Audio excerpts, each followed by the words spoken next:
Selamat pagi adik-adik. Kita bertemu lagi di Habatus, hidupku bagi Kristus. Kita akan sama-sama awali di dalam doa. Mari kita berdoa. Tuhan Yesus yang baik, pagi ini kami mengucap syukur karena Engkau kembali mau memberikan berkat-Mu lewat firman Tuhan. Tuhan, berikan kami pengertian untuk kami mengerti apa yang harus kami lakukan. Terima kasih Bapa, di dalam Tuhan Yesus Kristus kami berdoa dan ucap syukur. Amin.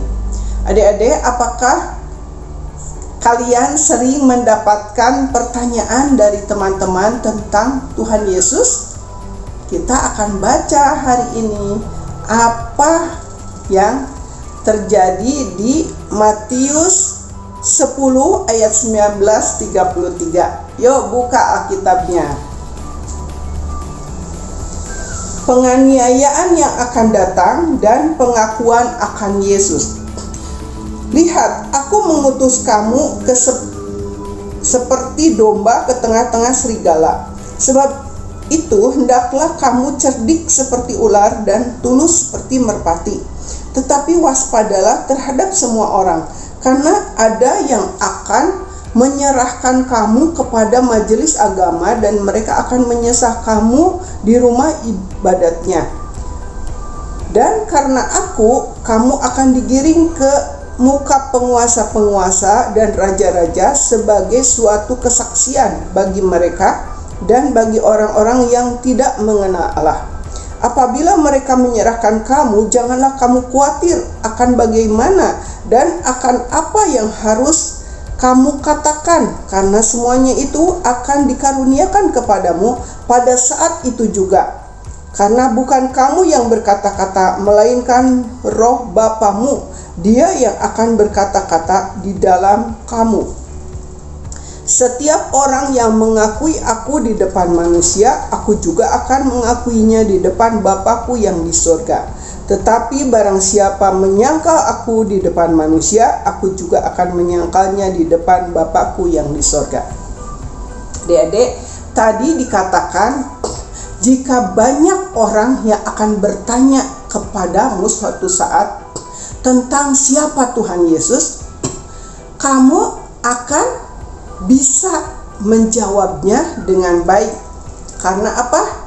Karena kuasa Roh Kudus yang ada di dalam kamu sebagai orang yang percaya kepada Tuhan Yesus, Dialah yang akan menolong kamu, mengingatkan kamu tentang Tuhan Yesus, dan kamu bisa menjawab semua. Jadi jangan takut ya, jika satu saat ada orang-orang yang bertanya kepadamu tentang Tuhan Yesus, teman-teman mungkin atau siapapun itu dalam keadaan apapun, pasti Tuhan akan menolong kamu lewat Roh Kudus-Nya mengingatkan, sehingga kamu pandai menjawab kepada mereka semua yang mendesak kamu untuk mengatakan siapa Tuhan Yesus. Dan kamu jangan malu mengaku Tuhan Yesus di depan orang banyak. Karena apa? Tadi bilang di ayat 32 dan 33, kalau kita mengaku Tuhan Yesus adalah Tuhan kita, Juru Selamat Penebus kita, Tuhan tidak akan malu mengakui kita di hadapan Bapaknya di sorga.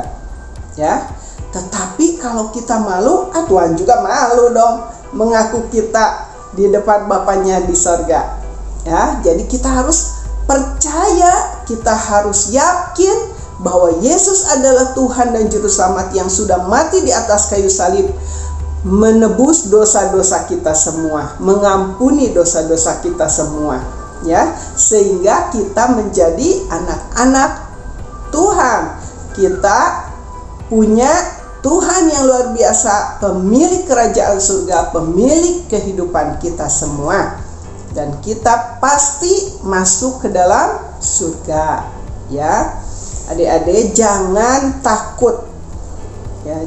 Jadi mulai dari sekarang, ayo banyak-banyaklah baca Alkitab supaya kita tahu siapa Tuhan Yesus, apa yang sudah dilakukannya, dan apa yang harus kita lakukan bagi Dia. Ya, selidiki, baca firman Tuhan setiap hari. Kemudian banyak berdoa dan memuji Tuhan. Ibu percaya di dalam puji-pujian yang kita naikkan, Tuhan hadir, Tuhan ada. Karena apa? Tuhan senang dipuji. Seperti kalian juga senang kan kalau dipuji. Wah, kamu anak yang baik, anak yang manis, anak yang luar biasa pandai misalkan ya. Wah, kamu senang kan, ketawa. Jika kita memuji Tuhan dengan mulut kita, dengan hati kita, Tuhan juga tersenyum senang. Wah, anaknya luar biasa. Tuhan Yesus senang jika kita mengaku bahwa itulah Yesus, Tuhan yang sudah mati di atas kayu salib, mengampuni dosa-dosa kita. Adik-adik ya, jangan takut. Jadi kalau ada siapapun yang bertanya tentang Tuhan Yesus, katakan, siapa Yesus?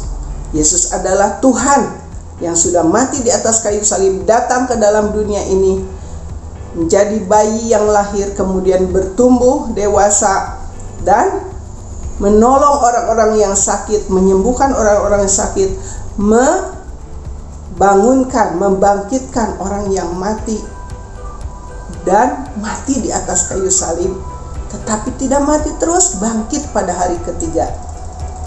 Kemudian naik ke surga, menyiapkan tempat buat kita orang yang percaya. Adik-adik ya, jadi adik-adik semangat terus baca Alkitab, memuji Tuhan, berdoa kepada Tuhan Yesus, minta hikmat kepandaian supaya kamu diperlengkapi oleh Tuhan untuk memberitakan Injil siapa Yesus kepada orang-orang yang belum mengerti, yang belum tahu siapa Tuhan Yesus. Semangat ya, mau kan? Oke, sampai di sini firman Tuhan dan kita akan berdoa. Tuhan Yesus, terima kasih buat kebaikan-Mu. Kami percaya Engkau menolong, memperlengkapi, dan membuat semangat semua anak-anak-Mu untuk membaca firman Tuhan setiap hari, memuji dan memuliakan Tuhan, berdoa kepadamu. Tuhan, berikan hikmat dan kepandaian kepada seluruh anak-anak-Mu supaya mereka bisa pada saatnya nanti, jika ada teman-teman mereka yang bertanya siapa Tuhan Yesus, mereka tahu untuk bisa menjelaskan kepada orang-orang tersebut. Terima kasih Bapa, di dalam nama Tuhan Yesus Kristus kami berdoa dan mengucap syukur. Amin. Sampai bertemu lagi di Habatus yang akan datang. Tuhan Yesus memberkati.